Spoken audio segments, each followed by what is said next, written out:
আচ্ছা, ফুল বলতেই আমাদের মাথায় কি আসে? চমৎকার সুগন্ধ, গোলাপ বা রজনীগন্ধা, তাই তো? কিন্তু আজ আপনাদের এমন এক ফুলের সাথে পরিচয় করাবো যার সামনে গেলে রোম্যান্স তো দূর, পেটের ভেতরের বিরিয়ানিও বেরিয়ে আসতে পারে। হ্যাঁ, এটি দেখতে যতটা সুন্দর, এর গন্ধ ঠিক ততটাই ভয়ানক। ঠিক যেন একটা আস্ত পচা মাংসের টুকরো রোদে পড়ে আছে। আমাদের মা বাবা যেমন অলসতার জন্য আমাদের বকা দেন, এই ফুলটি দেখলে তারা হয়তো আমাদের মাথায় তুলে নাচতেন। কারণ বিজ্ঞানের ভাষায় উদ্ভিদের পাতা, কাণ্ড বা মূল থাকে, কিন্তু এই মহাশয়ের কিচ্ছু নেই। নো পাতা, নো ডাল, নো রুট। তাহলে এ বেঁচে থাকে কিভাবে? এটি হলো উদ্ভিদ জগতের পরজীবী, বা সহজ ভাষায় ফ্রিলোডার। বনের এক ধরনের বুনো আগুর লতার ভেতরে এটি চোরের মতো লুকিয়ে থাকে, আর লতার সব খাবার একাই সাবার করে দেয়। কোনো খাটুনি নেই, শুধু বসে বসে খাওয়া।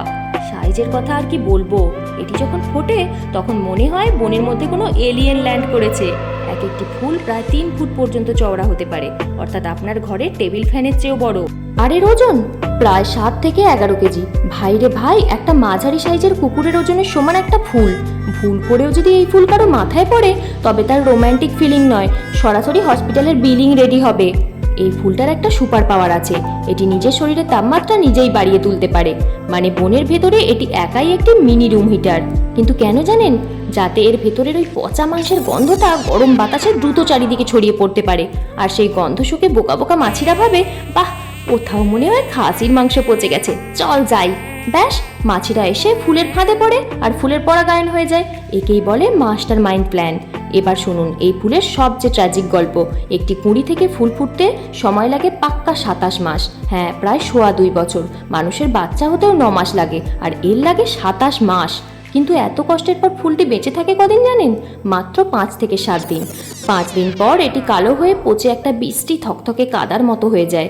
একেই বলে এসেছিলাম শুধু মুখ দেখাতে, সংসার করতে নয়। এদের বংশবৃদ্ধি করাটা কিন্তু আমাদের লটারি জেতার চেয়েও কঠিন, কারণ ফুলগুলোর কোনোটি পুরুষ ফুল এবং কোনোটি স্ত্রী ফুল। এখন বংশবৃদ্ধি করতে হলে কাছাকাছি জায়গায় একই সময়ে একটি পুরুষ এবং একটি স্ত্রী ফুল ফুটতে হবে। মাছি যদি ঠিক সময়ে পুরুষ ফুলের রেণু স্ত্রী ফুলে না নিয়ে যায়, তবে পুরো মিশন ফ্লপ, আর ফুলটি ফুটেই মরে যায়। এই কারণে এই ফুলটি আজ পৃথিবীতে বিলুপ্তপ্রায়। ভিডিওটি ভালো লাগলে লাইক করবেন, আর এমন সব অদ্ভুত তথ্য পেতে আমাদের চ্যানেলটিকে সাবস্ক্রাইব করে বেল আইকনটি প্রেস করুন।